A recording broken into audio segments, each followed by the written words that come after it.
You're not allowed to use that word. Why would you say that? You can't say that. I'm racist. Okay? I'm a racist. What's up, everybody? It's your boy again, the Unibonger, and today I was kind of rummaging around on Twitter, as you know I am apt to do, and I came across this kind of, I guess, tweet rant of an author having a normal one that I kind of wanted to talk about. But first, don't forget to subscribe to the Humane Garbage email list to stay in touch and get a free ebook. And if you want to support the channel, please consider purchasing one of our t-shirt designs from Spreadshirt.com. Links in description. So I saw this tweet from who we will discover here after a little bit is an author and a lawyer, and something else that we'll talk about later too. But Qian Julie Wong here has got to say, "My heart is broken. Today, I had one of those book events that authors of color warn each other early about, and that we hope no one else ever has to endure. The event was for a women's association, and I was one of 3 authors to speak. The other authors were a white man and a white woman." Hey, already, before I go on to this, I just want to point out that she is writing this very poorly. Why do we have a hard break and a dash there with no capitalization? Like, you wouldn't just start another sentence? But I digress. Despite clear pronunciation guides on my website and from my publicists, no one leading I guess she didn't proofread this before she hit send, huh? I'm assuming she meant event there. No one leading the event could say my name. I clearly stated for the MC the correct pronunciation 3 times. At one point, she even wrote it down phonetically.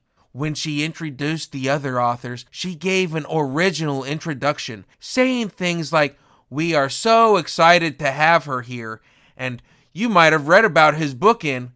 But when it was my turn, the MC just read the description of the book from the jacket and mispronounced my name, not just in one way, but 3 different ways. Quinn, Quang, Quan. Then she said, "And she's the daughter-in-law of my mother-in-law's name," as if my relation to a white woman justified my presence, and as if it had been a family favor for me and not a personal and enthusiastic invitation the organization made to my publisher. When I got up to speak, the servers jumped into action. Several servers stood right in front of my podium, holding trays and clanking dishes and cups. This may well have been bad timing, but nothing like this occurred during the other authors' speeches. No one did anything to stop the disruption from mine. It persisted for the duration of my speech. During the signing, I talked to a line of people, some thoughtful, genuine, and intelligent. Many more who wanted me to know that their manicurist was Asian or that their sons were dating Asian women. Towards the end of that line was a woman who said she had no interest in reading my book. In fact, she had waited in line just to ask me, "What do you illegals have to gripe about? Why are you always complaining about America? I know blacks complain about being poor, but you are lucky to even be here." My speech about how America made me feel small erased. My book about how America made me feel small erased. And today, America prevailed yet again. Always the victim.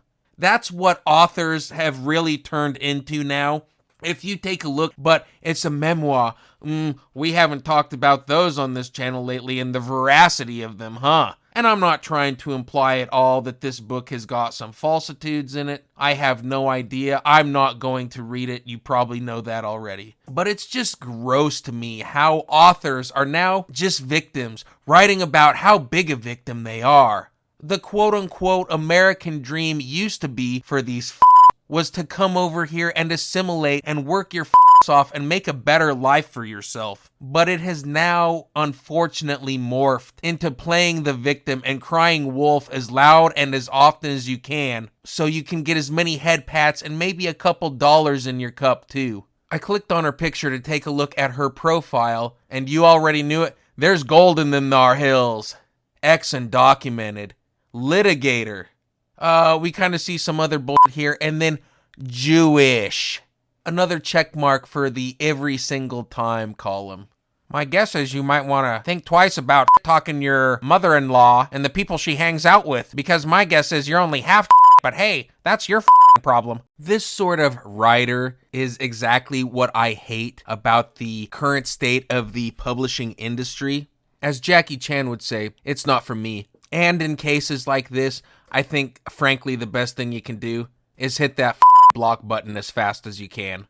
Anyway, guys, that's all I've got for you this time. Just me trying to, I guess, be more literary, quote unquote, and maybe try to get that sort of traffic over here.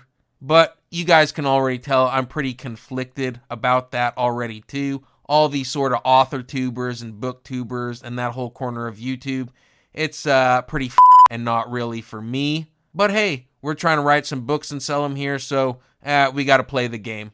Anyway, guys, that's all I've got for you this time. Again, don't forget to subscribe to the Humane Garbage email list to stay in touch and get a free ebook. And check out our t-shirt designs at Spreadshirt.com.